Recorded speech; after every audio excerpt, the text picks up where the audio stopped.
Bonjour et bienvenue sur Tesla 360.video.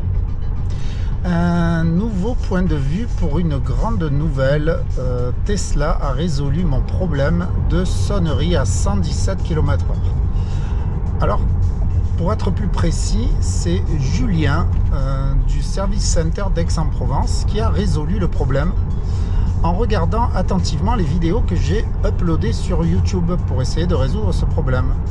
Il s'est aperçu en fait que ça venait de mon indicateur de vitesse, mon tachymètre là que vous voyez. C'est pour ça que j'ai mis la caméra à cet endroit là pour que vous le voyez bien. Et effectivement, sur une des vidéos, alors les vitesses sont légèrement désynchronisées, hein. La vraie vitesse c'est celle de la Tesla et l'indicateur du smartphone est légèrement décalé, il est un peu inférieur à la vitesse réelle.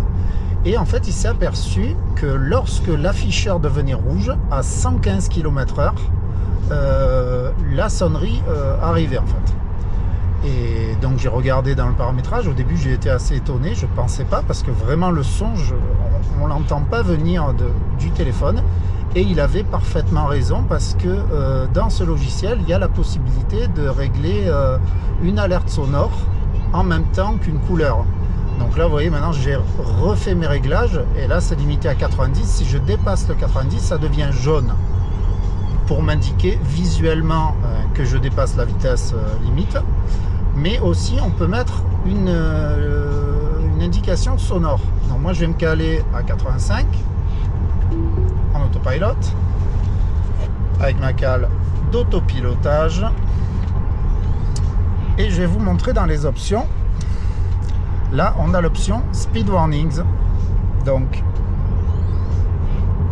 dans Speed Warnings j'ai toutes les vitesses sur lesquelles j'ai indiqué des changements de couleur, mais on peut aussi, donc là si j'ouvre 90, on peut aussi sélectionner un son d'avertissement quand on va en dessous de la vitesse ou quand on va au-dessus de la vitesse. Là je suis en au-dessus de la vitesse et je vais choisir le son continu. Donc je sauvegarde, je reviens sur mon afficheur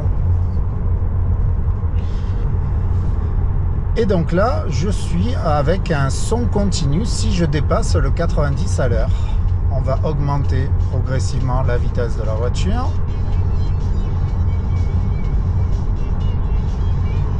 Alors là il y a un peu de monde sur la route, elle va pas le faire, il va peut-être falloir le faire à la main.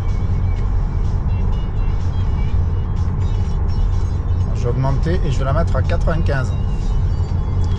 Là il y a la place. 87, 88, 89, 90, 90 maintenant sur l'autre et ça sonne. On n'entend vraiment pas, vraiment on a l'impression que le son vient d'ici. Mais en tout cas, un grand merci à Julien qui a été le seul à s'apercevoir de ça sur toutes les vidéos.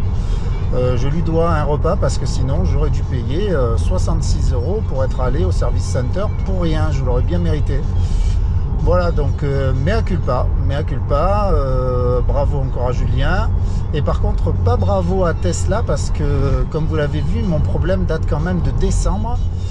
Et la gestion de la hotline, de mon suivi de mon problème sur la hotline a été vraiment très mauvais.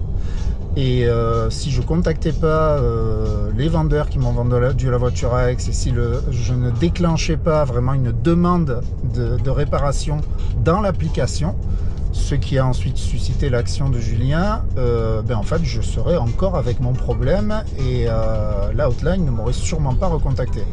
Donc voilà, c'est bien joli de faire une hotline qui vous parle en anglais, qui vous parle dans toutes les langues possibles et imaginables, mais s'il n'y a aucun suivi du problème des gens, c'est quand même un petit peu pénalisant.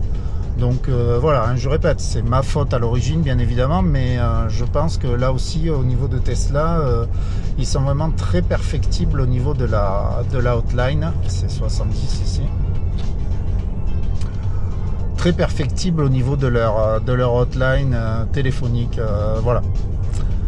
Donc bien écoutez, je vous dis à bientôt pour une autre vidéo, et en tout cas pas pour la suite de cette aventure sur cette sonnerie à 117 km/h qui a été résolue par une des personnes compétentes du service center d'Aix. Voilà, merci encore et à bientôt sur Tesla360.video.